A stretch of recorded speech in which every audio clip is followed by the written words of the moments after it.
Justice Aditya Mittal, आपसे शुरू कर रही हूं सर।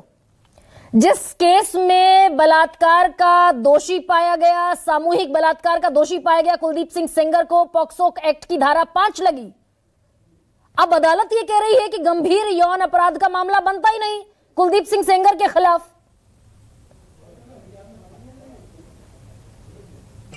देखिए मैडम, हमारे यहाँ हायरार्की ऑफ कोर्ट्स है। सर, ट्रायल कोर्ट के बाद हाई कोर्ट और हाई कोर्ट के बाद सुप्रीम कोर्ट।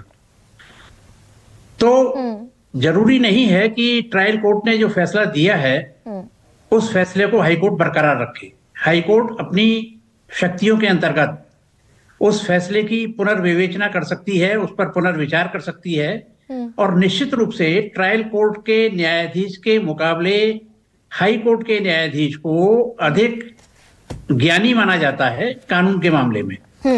और कानून में जो कुछ होता है वो कानूनी साक्ष्य के आधार पर होता है। मीडिया ट्रायल आप कर सकते हैं, मैं आपका वक्तव्य सुन रहा था, आप एक प्रकार से मीडिया ट्रायल उसका कर रही हैं, परंतु मीडिया ट्रायल में और एक्चुअल ट्रायल में बहुत फर्क होता है। आप देखें, उत्तर प्रदेश में ही निठारी कांड हुआ था। निठारी कांड में लोअर कोर्ट से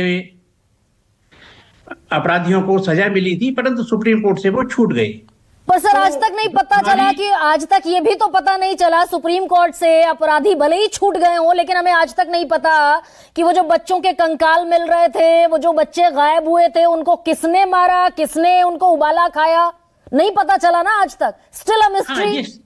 ये सिस्टम की कमी है, ये इन्वेस्टिगेशन की कमी है, और इसमें कहीं ना कहीं इन्वेस्टिगेशन में चूक हुई है। न्यायालय किसी व्यक्ति को दोषी या निर्दोष केवल और केवल साक्ष्य के आधार पर दे सकता है।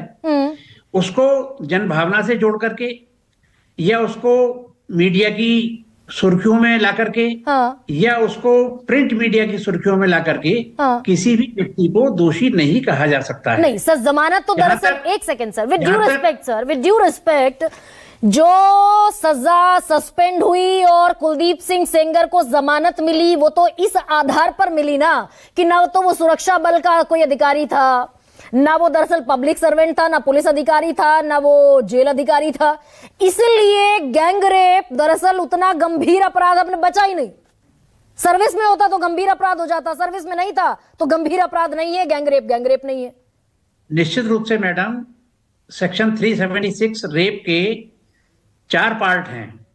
उसमें किसी इंडिविजुअल द्वारा रेप करना, उसमें किसी पुलिसकर्मी द्वारा रेप करना, किसी कस्टडी में रेप करना, ये इन सबको हमारी विधायिका ने कैटेगराइज किया है। और इन्हीं कैटेगरी के अंदर अगर जो भी एक्यूज्ड आता है उसको उसी प्रकार से सजा दी जाती है, और हर कैटेगरी में अलग अलग सजा का प्राविधान है। ऐसा नहीं है कि चारों कैटेगरी में एक ही सजा का प्राविधान हो, अलग अलग सजा का प्राविधान है। पर सर, एक परसेप्शन ऑफ जस्टिस